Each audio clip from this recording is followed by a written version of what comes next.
Un bebé que ríe, la naturaleza en estado puro o una puesta de sol son hermosos en principio por definición, pero a la hora de definir a una persona o un lugar como feo, encontramos más disparidad de criterios, o quizá no. ¿Existe un canon para decidir qué es o no feo?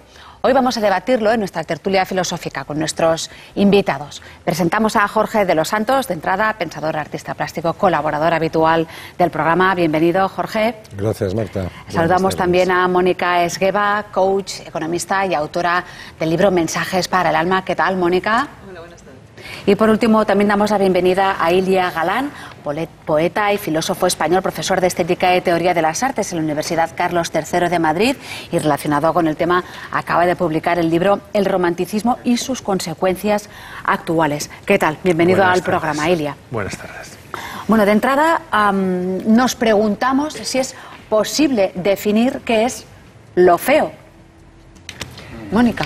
Yo creo que tiene que ver con muchas cosas, es muy difícil tener una acepción o una definición universal, porque tiene que ver con la etnia, con la cultura, con el tiempo, con la moda, con la presión social, con tantísimas cosas que no es para nada universal, y además en nuestro propio concepto personal está muy influido por todo esto.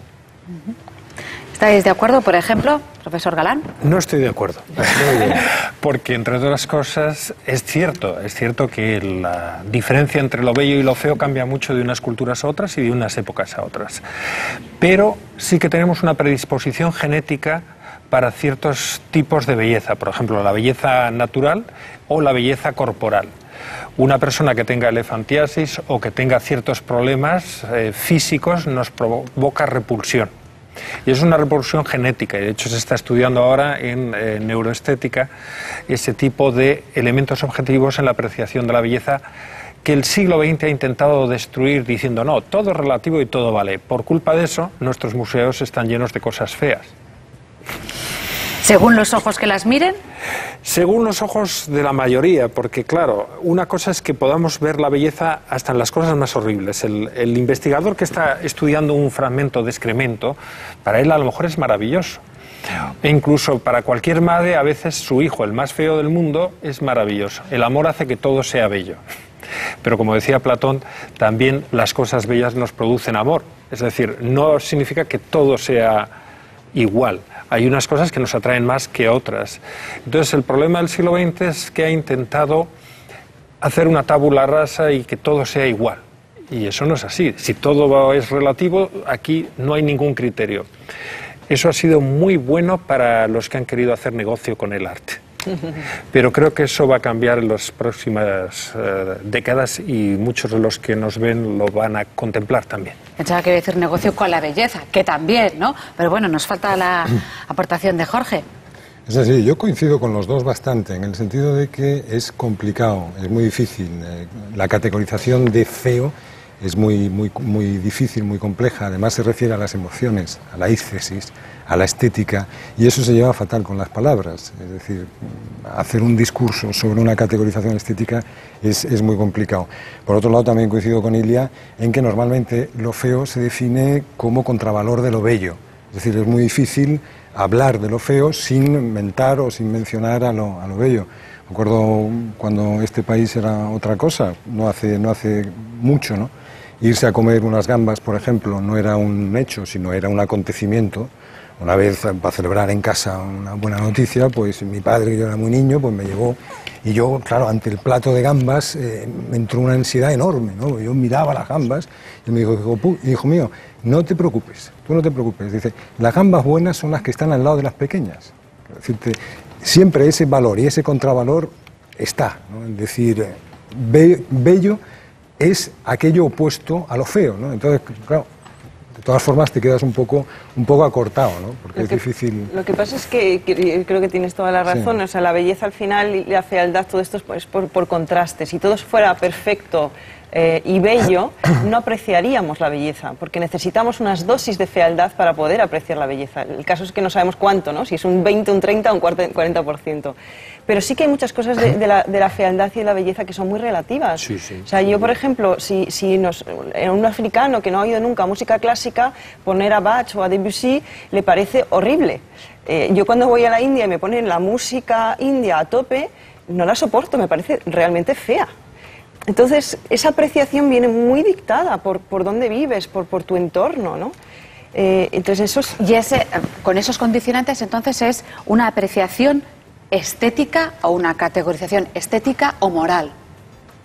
Yo creo que sobre todo es estética. Yo creo que sobre todo es estética, porque al final la moral, bueno, la belleza de lo bueno, la belleza de la bondad es muy importante, pero en el mundo en el que nos movemos, en la sociedad en la que nos movemos tan materialista, esto ahora mismo no es lo más bello es lo físico. Se busca la belleza física en un mundo tan materialista. No sé, la belleza interna no está poco valorada hoy por hoy. Sí, y está sobrevalorada. Pero se ve, la belleza moral.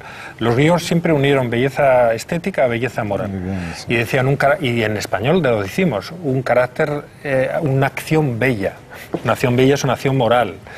Una gran acción moral. Lo que pasa que ahora, como estamos en una sociedad muy superficial, no se suele ver, pero, por ejemplo, en la mirada de una persona, cuando descubrimos que es mala persona, muchas veces se nos quitan las ganas de su elemento incluso erótico.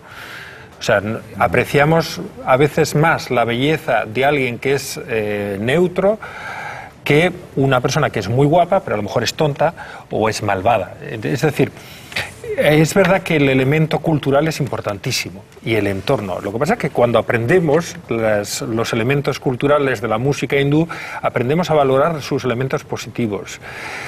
Pero yo creo que siempre hay un elemento objetivo, como en ética. O sea, no todo vale en ética. O sea, no es lo mismo torturar que ayudar a la gente. No es lo mismo Santa Teresa de Calcuta, aunque no sé si la han beatificado o no me importa. No sé. Pero no me importa, yo la llamo así. Que Hitler, no es lo mismo. Y de la misma manera sucede en estética. Lo que pasa que muchas cosas dependen de los elementos culturales. Más elementos. ¿Existe algo que sea objetivamente feo? Es un poco lo que estamos hablando, es lo que se está introduciendo, es difícil decir algo objetivamente feo. Yo creo que ahí lo que habría que insistir es que quizá lo feo es lo que no queremos ver. Es decir, yo por ejemplo estaría encantado de ver el vientre de Mónica. Sería un pequeño capricho erótico sin ningún tipo de problema. Ahora, lo que no querría ver, eso lo dices tú, lo que no querría ver posiblemente son los intestinos, es decir, lo que cubre el vientre. Entonces podríamos definir lo bello como aquello que tapa lo feo. ¿no? Es decir, pero eso es una epidermis. Esto es otra cosa que yo creo que es importante y que quizá al hilo del discurso de Ilia convendría decirlo, ¿no? Entender lo feo como la verdad, es decir, como lo real, como lo que está allí, que es algo que ha sucedido, que se inicia, digamos, todo en el movimiento romántico, por ejemplo, con la categorización ya de lo feo como algo estético, pero además que tiene un parangón no solo lo bello con el bien, sino lo feo con lo real, con aquello que es verdad. ¿Sabes? ¿Cuánto daño han hecho los griegos, no? Entonces... Y los románticos, porque los románticos son los que se aficionan con lo que llaman lo sublime, los cementerios, la muerte, el lado oscuro de la vida, y de ahí han salido las películas de terror y los zombies. Lo que pasa es que en una línea muy sentimental, donde las pasiones a veces nos llevaban al extremo contrario, a lo destructivo, a la ruina. La ruina en una persona no nos gusta normalmente. Por ejemplo, antes tú ponías un ejemplo perfecto. Mónica es bella, o tú, pero si os despellejamos o os destripamos, la parte interior a lo mejor no nos gustaría. Esa predisposición, salvo para un torturador o alguien que esté mal de la cabeza, es general. Es decir, no es algo subjetivo, solo. Lo que pasa es que yo creo que también en este reino que estamos, en el reino de lo material y lo superficial, a mí una cosa que me llamaba mucho la atención es esta enfermedad, porque es una enfermedad psicológica, la dismorfia corporal, y es verse feo y exageradamente feo porque tienes una pequeña cosa que consideras que es un gran defecto, muy, muy exagerado, llevado al extremo. Entonces luego estas personas se dedican a todo el rato a mirarse al espejo, todo el rato a comparar, a disimularlo todo. Y esto está aumentando en Europa, en Estados Unidos, y que ahora es cuantificable. Pero es una enfermedad, tú lo has dicho. Entonces, el problema es que en Occidente muchos han creído que lo que es enfermo no sea enfermo. Entonces estamos en una sociedad enferma que ve de una manera positiva muchas cosas que son enfermas. Exacto. Y entonces hace un daño horroroso, por ejemplo, una estética superficial, en concreto el canon femenino nunca ha sido de mujeres tan flacas en toda la historia de la humanidad. Y eso está destrozando a muchas personas. Y objetivizando también a muchas mujeres, ¿no? Porque hay dos categorías, las guapas y las feas. Mejor estés en la primera que en la segunda, ¿no, Mónica? Y luego también es la presión de la mirada social, ¿no? De la mirada de los demás, esa obsesión en la que todo lo que tienes eres lo que pareces. Entonces, al final, esto no es más que es una área, es una parte de uno mismo, es la carta de presentación al mundo, pero ¿qué hay detrás? Entonces, si no valoramos la inteligencia, si no valoramos la bondad, si no valoramos la belleza interna, esta es la dictadura de la belleza física. De un tipo. Exacto, porque dictada por ciertas personas. El canon femenino hoy es absolutamente dictatorial. Es uno y además se ha universalizado de manera muy violenta, porque es que la mayor parte de las mujeres no son así. No puede darse esas caderas que durante un tiempo han estado como modelo, con esa altura y con ese cuerpo. Entonces, eso lo que está haciendo es destrozar sobre todo al mundo femenino. También porque en otras épocas tenían unos vestidos más amplios y no era tan importante el cuerpo. O había otros cánones, había una variedad. Ahora solo tenemos uno. Y frente a eso es quizá el valor que tiene lo feo, la reivindicación de lo feo como estética. Es decir, frente a este bellismo, frente a este buenismo, frente a este inmaculismo que estamos viviendo, que lo único que intenta hacer es disfrazar la banalidad, un poco también lo apuntaba Ilia, ¿no? O sea, la banalidad, el vacío. Lo feo hoy en día no son las caras deformes, no son quizá ni siquiera las vísceras, de las que además hacemos un alarde tremendo. O sea, lo feo hoy en día es la banalidad, es el vacío existencial de una persona de una existencia que está comida por un paisaje que pasa muy deprisa. Y frente a eso tiene su función, digamos, la fealdad. Porque además, como yo decía antes, y creo que es importante, el auge de la fealdad que se da, digamos, en 1740, cuando se categoriza la estética, luego 100 años después se categoriza, digamos, lo feo como valor estético. O sea, mucha gente sigue creyendo que la estética se ocupa de la belleza, o sea, de lo que produce esa parte de teoría del conocimiento que dice, coño, ¿por qué algo lo vemos como bello o algo no? Pero en realidad se encarga de esto, de las sensaciones que nos producen determinadas cosas y cómo aprendemos, ¿no?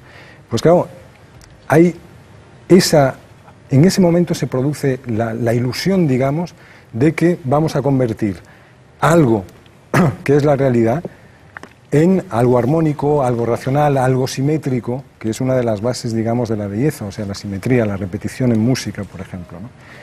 Pero se produce, digamos, la desolación cuando uno se da cuenta de que la racionalidad, o sea, sigue habiendo algo oculto, el noúmeno que llamaba Kant, o sea, lo real no llegamos a él, y por más que intentemos transformar lo real en algo racional, en algo bello, aquello fracasa. Y esa deriva, digamos, la sentencia de Adorno de decir no se podrá volver a escribir poesía después de Auschwitz. O sea, lo que no se podrá volver es hablar de la belleza como forma estética de hacer las cosas, porque la realidad es fea.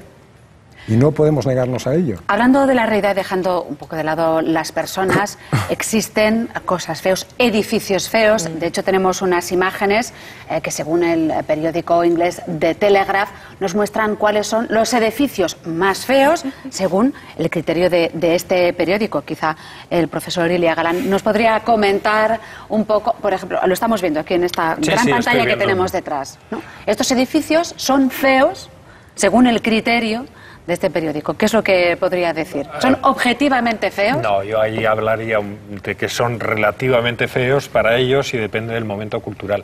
Es verdad que hay edificios feos, pero solo poner un ejemplo que a la mayor parte de la gente entiende, y es ¿por qué todo el mundo va de vacaciones, si puede, a ver Venecia, Florencia, Roma, París?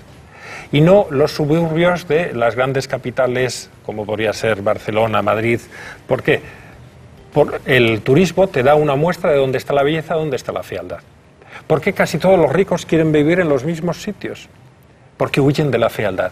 Generalmente la fealdad es muy parecida en todas partes. Las chabolas son muy similares. Los barrios lamentables lo son para casi todos. Porque hay una serie de repetición de lo feo. Hay pocas posibilidades. La belleza es muy rica. Mientras que la fealdad suele ser mucho más restringida, al menos en el mundo de la arquitectura. Sin embargo, yo creo que en la arquitectura es curioso, pero yo creo que los que han diseñado, estos arquitectos que han diseñado estos edificios que mucha gente considera objetivamente feos, Ellos no lo hicieron con esa intención. La fealdad es como si fuera un accidente, no es algo que se pueda crear. Yo tenía un amigo que era profesor de arquitectura y una vez hizo ese experimento, les pedía a los alumnos diseñar un edificio feo y no era dificilísimo, no podían. Entonces, al final la fealdad en el diseño yo creo que es un accidente.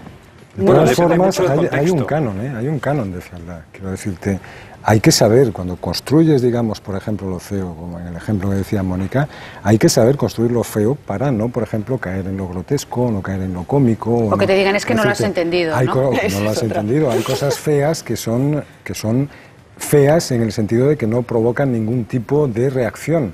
Y hay cosas feas que te provocan una sensación potentísima, ¿no? Con relación también a lo que apuntaba Ilia, o sea, la belleza da la sensación de que se filtra como por reflejos. O sea, es un poco el ejemplo que decíamos antes, es una pequeña capa de piel. O sea, detrás está latente, o sea, todo ese poder dionisiaco, todo ese poder de construcción de lo real, que es feo para nosotros porque no es racional. Es decir, todo lo que nosotros estamos intentando convertir en algo racional, su sustrato es feo y en cuanto aparece, es decir, en cuanto aparece la víscera, por ejemplo, a nosotros nos han maquillado antes de entrar. ¿Qué se pretendía con el maquillaje? Ocultar el rostro, tratando la cara. Adaptarlo al medio, adaptarlo que en este caso es la televisión, ¿adaptarlo al qué? a todos estas cámaras. Adaptarlo, digamos, de manera bella al medio, o sea, taparnos las arrugas, taparnos, digamos, ciertas señales de envejecimiento, ciertas anomalías, digamos... Me temo que las arrugas, no sé si se tapan mucho, pero bueno, entiéndeme lo que quiero decir, sí, quiero decirte y ahí está el rostro, o sea, el rostro es intapable, o sea, tú puedes entrar en 100 fases de cirugía estética, aunque sea solo maquillaje, ¿no? Pero está la manifestación del rostro, es decir, el rostro es mi existencia, soy yo, y mi existencia está plagada de cosas feas, ¿no? O sea, en ese sentido yo insistiría, posiblemente el urbanismo de los ricos sea un urbanismo bonito, pero la tragedia del rico es la tragedia del pobre también, quiero decirte, lo que está detrás de esa capa epidérmica de maquillaje... ¿Se esconde? Y que se esconde. ¿Siempre? Que se esconde, que se intenta esconder. Bueno, hay mucha fealdad, pero muchas fealdades depende del contexto. Es decir, si ponemos un rascacielos maravilloso en medio de Venecia, nos cargamos Venecia. Sí. Entonces, no es que sea feo, esos edificios que algunos he visto, a mí me gustan, pero depende también del gusto que uno haya desarrollado, de la costumbre, de dónde lo coloques. No es lo mismo una cosa en un lugar que en otro, ¿no? Si ponemos una columna aquí en medio, pues a lo mejor se enfadaría el director del programa. Pero además yo creo que hay una parte que en esta época nuestra que nos ha tocado vivir, contemporánea, el arte está plagado de fealdad. Sí, y entonces una persona que, pues yo qué sé, vas y, aunque sea el urinario de Duchamp, o cuando ves el tiburón disecado de Hirst, dices, esto no puede ser bonito, esto es feo, es objetivamente feo. Pero claro, si te viene y te cuenta un crítico, es que esto es muy bueno y esto cuesta mucho dinero, pues hay mucha gente que dice, bueno, pero a lo mejor no es tan feo como yo pensaba. No se fía de su propio... Eso es interesante, o sea, no es que deje de ser feo, es que empieza a ser interesante. Hay otra categoría, el arte no es el mundo de la belleza solo. Sí que lo fue en otras épocas, los griegos pretendían hacer belleza, pero las tragedias tampoco eran bellas. El ver cómo un señor se arranca los ojos en una tragedia de Sófocles, pues no es bonito, porque se arrancan los ojos porque se ha acostado con su madre y ha matado al padre, pues eso no es bonito. Es decir, ya desde el principio se sabía que hay cosas en arte interesantes de las cuales uno aprende, pero que son feas, y tenemos que aprender a convivir con lo feo. Aunque lo suyo sería aportar cada vez al mundo más cosas bellas. Sin embargo, la cultura hoy muchas veces lo que está haciendo es construir más lo feo, instalar lo feo como categoría. Y eso yo creo que está haciendo daño incluso a la manera de percibir nuestras vidas cotidianas. Se está diciendo también un comentario que la cosa se está poniendo fea en general y no nos referimos a la estética, ese tipo de fealdad. ¿Cómo se puede combatir? Bueno, eso es una fealdad moral, ¿no? Es un poco esto que estábamos hablando, ¿no?